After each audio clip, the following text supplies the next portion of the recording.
de beau matin, place Saint-Pierre, le pape Benoît XVI saluait une dernière fois les fidèles, avant sa démission historique, après presque 8 ans à la tête de l'Église catholique. Devant une foule de plus de 150 000 personnes, le pape, âgé de 85 ans, visiblement épuisé mais souriant, a évoqué les difficultés rencontrées durant son pontificat. Cari fratelli e sorelle, Mes chers frères et sœurs, je vous remercie d'être venus si nombreux pour cette dernière apparition publique.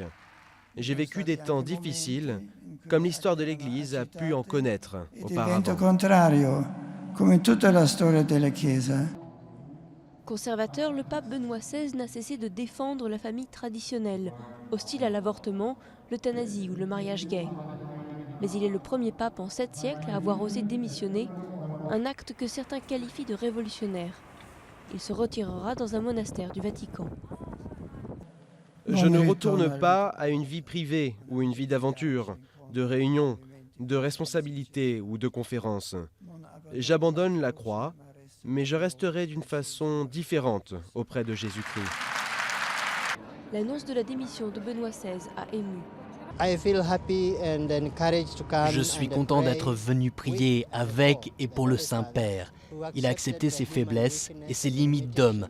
Il permet ainsi à quelqu'un d'autre de le remplacer à la tête de l'Église.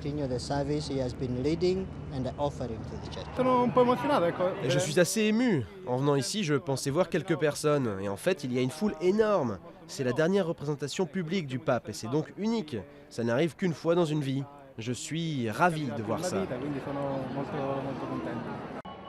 Sous le titre de Sa Sainteté Benoît XVI, pape émérite, il a promis de se consacrer à la prière et de ne pas s'ingérer dans les affaires du Vatican.